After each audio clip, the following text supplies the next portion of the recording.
Tubers,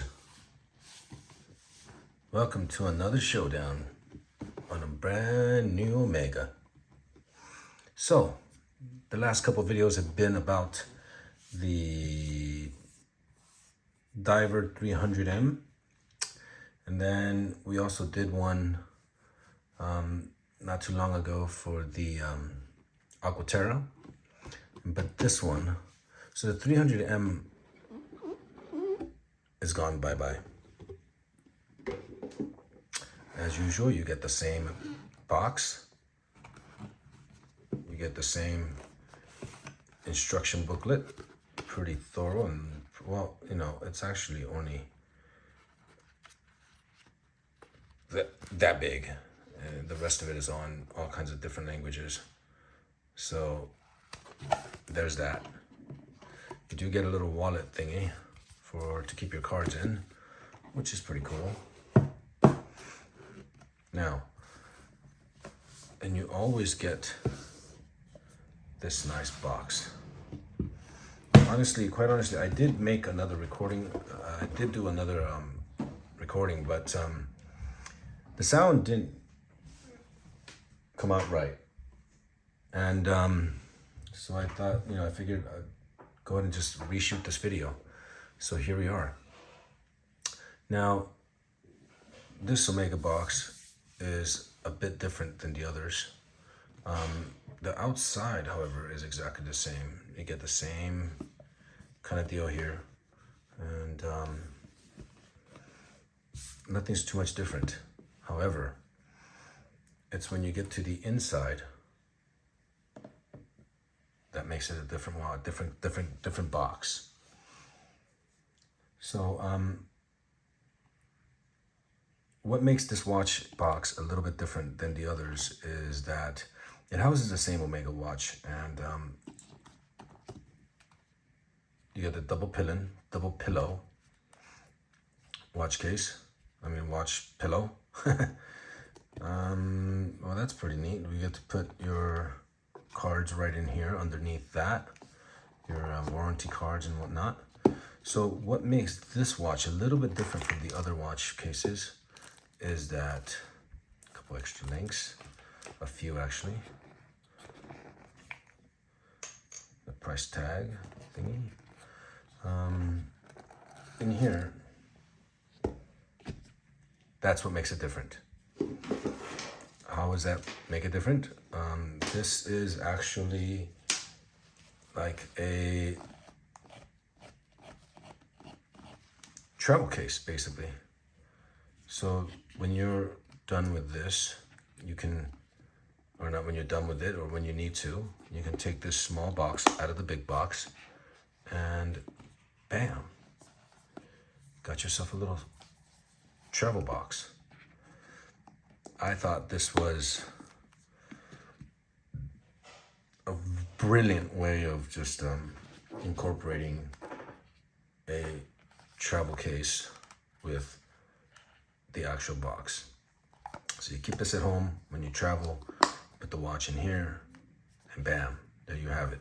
Throw it in your suitcase, get to your destination, open it up, and you get your watch out.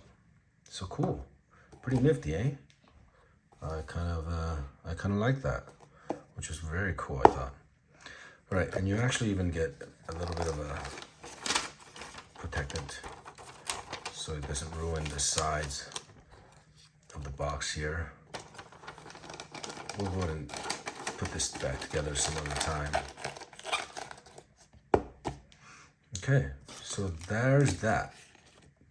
I did have the size. I have a 6.75 inch wrist.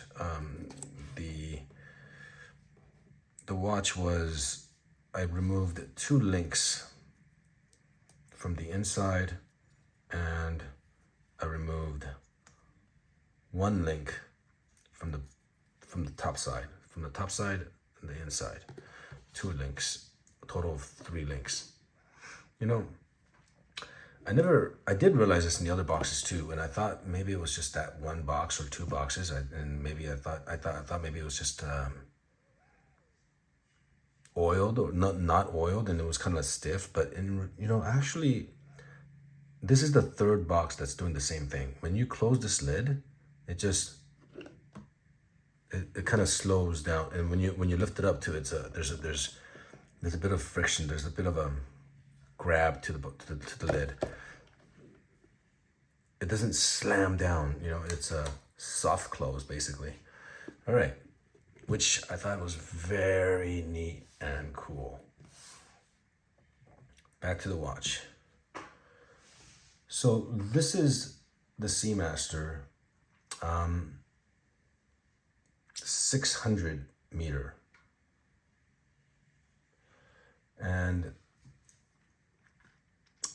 the 600 meter Planet Ocean comes in many different colors, not to mention sizes, not to mention, you know, different dials, different everything. I mean, I think they have like over 70 or 80 models that you can choose from, which is actually good and bad in a way. Actually, I you know, when you have so many models, sorry about the lighting, when you have so many different models, it's really difficult to kind of sell a model or two. You have so many different choices that customers can, or buyers can have, just be left scratching their head on what model to get.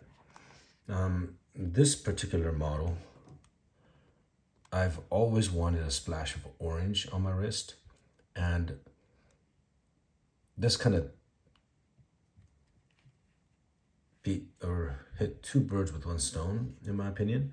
First was the fact that it was an orange bezel with orange numbers and some orange accents on the second hand, and the Seamaster written in orange, which is very cool, I thought. Now, if you look at this dial, we're gonna go in and take a look at this dial. Compared to the 300M, it doesn't not have nearly the shine that the 300M had. The 300M had a kind of a real sheen to it where it just kind of threw the light right back in your face. It was really glossy. And to me, it looked, I don't know, it looked very plasticky. I know that sometimes ceramic has that look.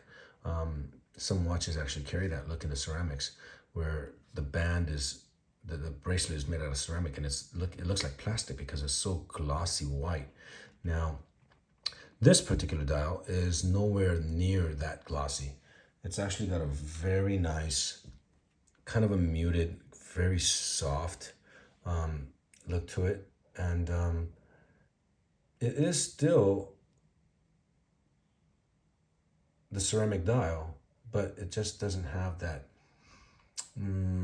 what do you call it, gloss, shine, mirroring, a mirror finish. There's multiple words that you could possibly use to explain it, but yeah, regardless. So we do have the date dial right on the 3 o'clock.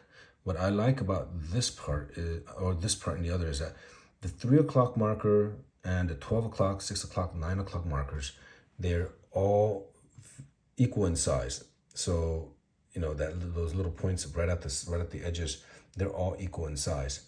So I think that looks really balanced. And then, of course, the numbers, the 12 o'clock, 9 o'clock, and the 3 o'clock, they are all raised ever so slightly, and they've got polished edges on them, along with the Omega symbol and the Omega logo, and the letters are also raised and polished. I like the hands on this a little more than even the Aquaterra, because on the minute marker, on the minute hand, the arrow shaft is actually loomed as well as the tip. On the Aquaterra, you actually just had the tip rolling around all the way around. I don't mind the skeleton hand of the 300M. It was, I've always kind of liked that design. It looked really cool. But the only thing that if I might have a complaint with it, was that the looms on the arms, or on the bones, there's just not really that much of it, so you can't really see too well. You can't really see too much of it. Now, going to the case, this is got the 43.5 millimeter case diameter, which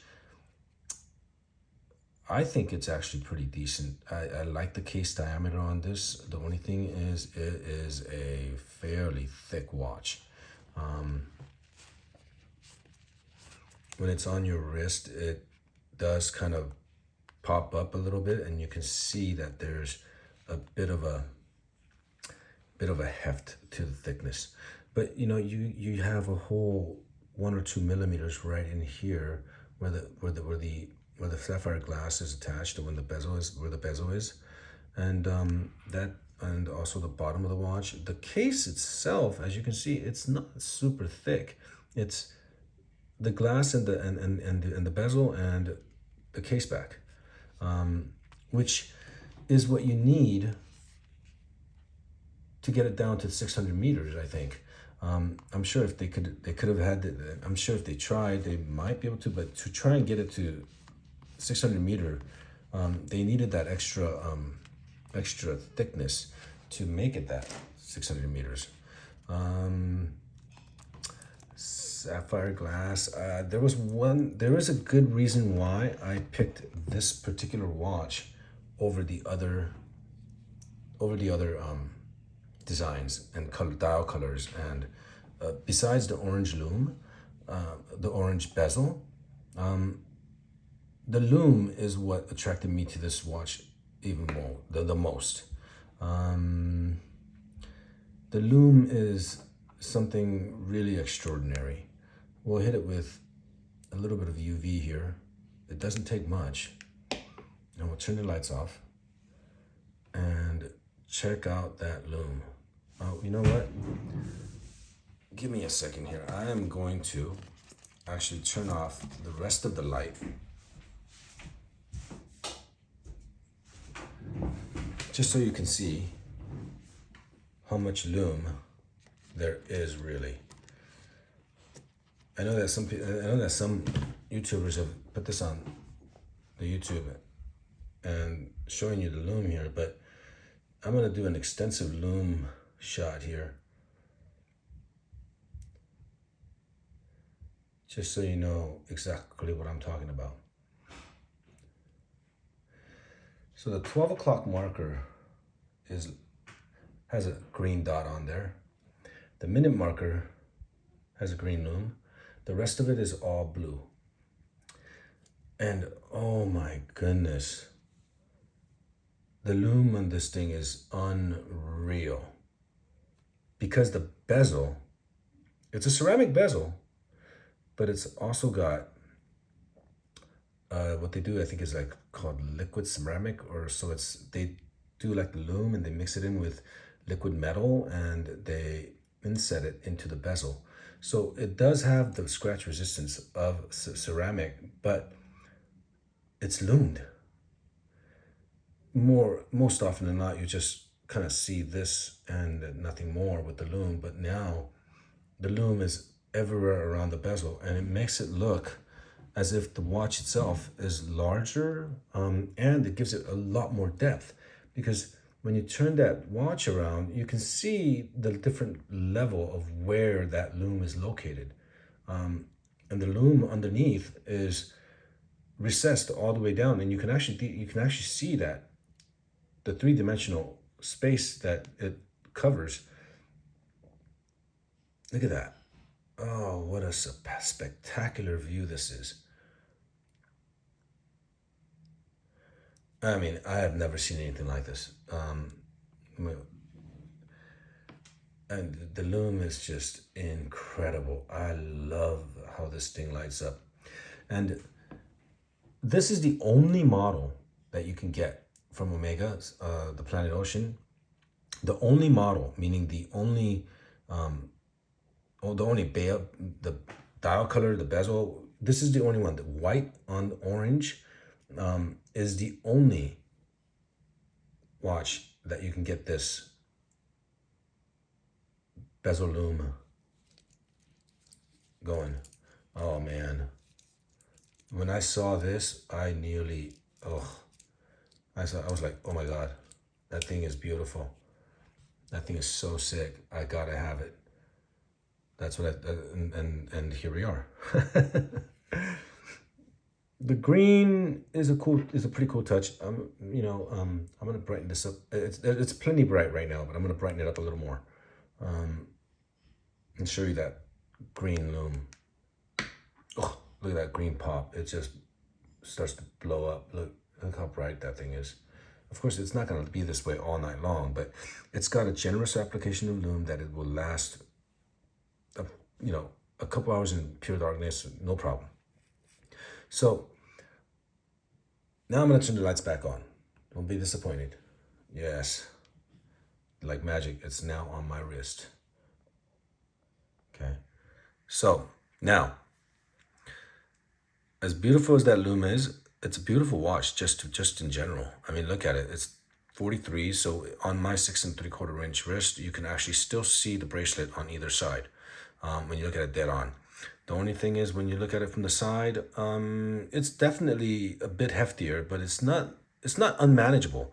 I think the reason is because these lugs are pretty tight up right up against the bezel here. It's not a very long the yeah, it's not very long at all, the lugs. So it kind of hugs really tightly, and that gives it the feel of a smaller watch. And when the lights are on, it's usually the other way around, where the watch looks plenty big on you, and then when the lights go off and the loom is on, the watch shrinks. The whole face just dramatically shrinks because you can't see anything around the edge except for a few markers on the inside. This is completely the opposite. When you look at this watch, you can see that the face has got, a thingamajiggy here, and then when the lights go off, it's just like boom. It's like the Hulk, I really, really love this loom. I wish they would do this on different colors and iterations of this watch so that we can enjoy more. I bet you they'd sell more of them if they did this to all the Planet Oceans. I have no idea why they did it. Omega did this to just this particular watch, this particular model. By all means, they could have done it to all of them, but they did not. Maybe there was cost restraint, perhaps.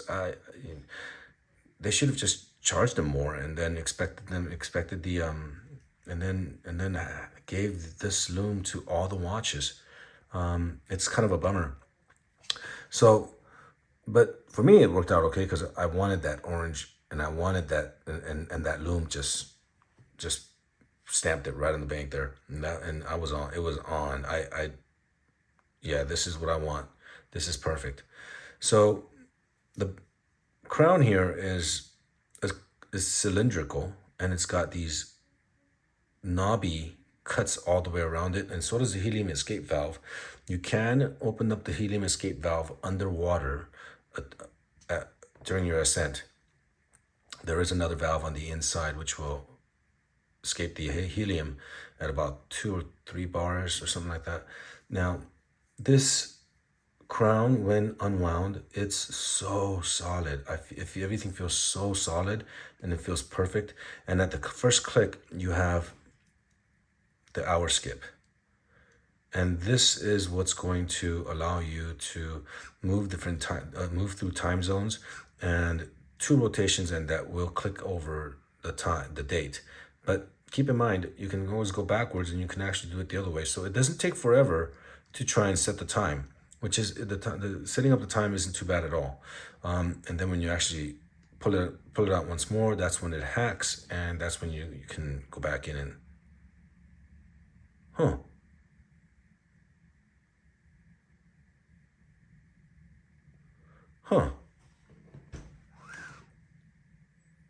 That's not. Ooh. You see that? You see the second hand jump? Every time I try and turn the time backwards, second hand jumps.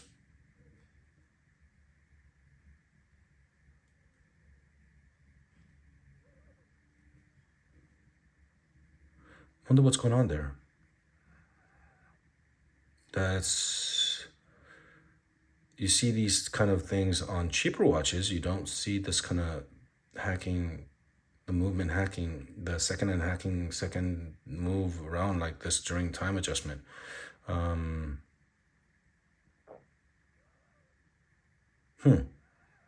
I'll have to look a little deeper into that and see what's going on there. All right. So anyway, back on with the review here. Now, this does come with a tapered bracelet, and the bracelet is a little bit more rounded, per se, and it's a little bit more bulbous out here. It's not more, it's not a flat profile. There's definitely a curvature to the whole bracelet. So it's a very thick bracelet. It's nice and thick actually. It's not that it's bad thick. It's actually a pretty good thick. Now, they do have the same type of link system where they have a tiny little screw here, a tiny little screw here, and then they have a shaft that goes through the middle of that. Now, they don't have any type of easy or quick replace, quick strap adjust, strap thingamajiggy, but it is a spring bar, but it's tried and true. So no big deal. No, not too much of a big deal here. This watch is gonna live.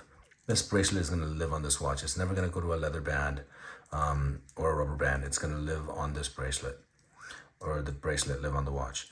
Now this watch comes with Omega Master Coaxial 8900. The 8900 is the one with the hacking hour, or hour jump. The Geneva, what are they called? Geneva Swirl, Geneva something. The decoration is all kind of it's machined in a way where you get these nice little spirals in there, which is pretty cool. It's not, I mean, it's better than not having any. You see the black escapement there. It does have a black escapement, which is very nice looking.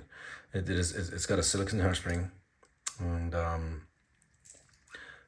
I really am enjoying this more so than I did the 300M. Over the 300M, I definitely enjoy this a lot more. Okay, so what else have I left out here? I like it. It's a cool watch. I like the way it looks. I like the way it feels. It goes on the it's on the heavy side, but you don't feel it as much. It's nice. It's nicely balanced because the buckle and the bracelet is nice and thick.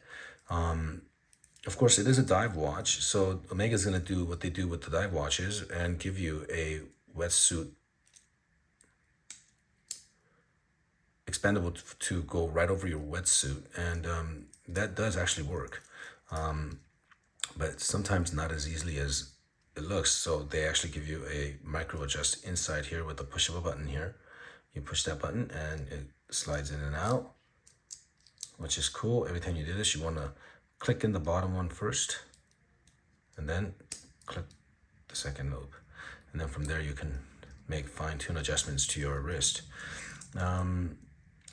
Love it or hate it, the helium escape valve is not conical on this one or onion shaped. It is actually another cylindrical, and the cuts on here are precise and deliberate. You can actually put your fingers right on it and you can get a really good grip on it.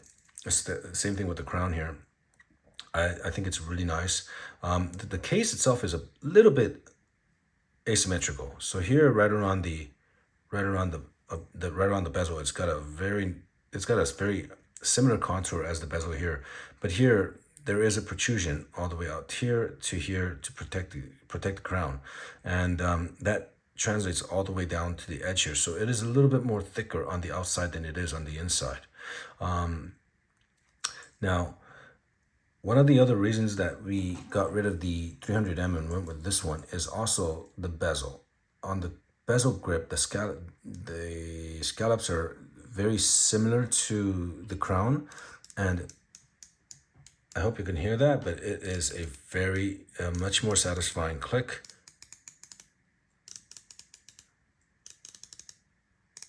Than the 300M. It's got 120 stops, so you can set this for every 30 seconds. It's quite satisfying. I don't know how else to describe it. The only bezel that I feel that might be a little more satisfying than this one, it's just a very small margin, would be the Rolex Submariner.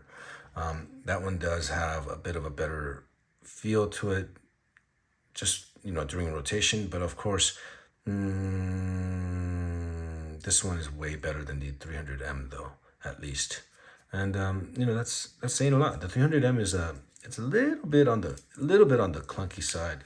The sound is anyway. The sound signature is the movement of the bezel is actually pretty decent, but it's just so hard to get a good grip on that bezel because of the way it's scalloped. And like you grab it over here, you won't be able to turn it well. Here you can just grab it anywhere you want, and it's an easy turn everywhere.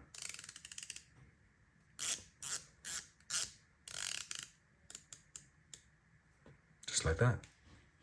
Perfect. Dual button deployment release buttons here, and those two buttons are, I've had this deployment for so many years. I'm really used to it, and it is very secure. I've never had it come off on its own. It's so old that when I take the watch off, the wetsuit, it also just comes undone. And then when you put it all together, it just kind of stays. But this one, it's tried and true. I've never really had a problem with this coming off on its own.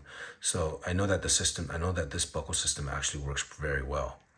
Yeah, so Meta certified, 15,000 Gauss, anti-magnetism. What else is there? Master chronometer, caliber 8900, tapering bracelet.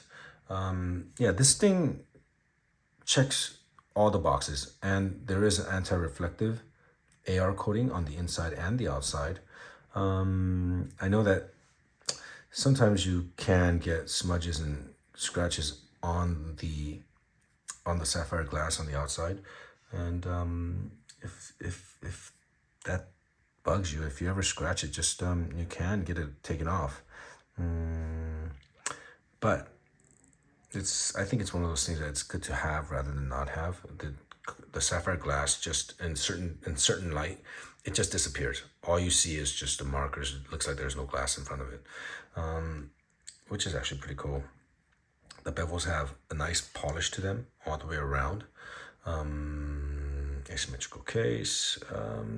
Just trying to see if there's anything I forgot to mention here, but I think that's about it. If you got any questions, leave a comment. Sub. Give it a like. Let me know what you think about this watch on my wrist. Toodaloo.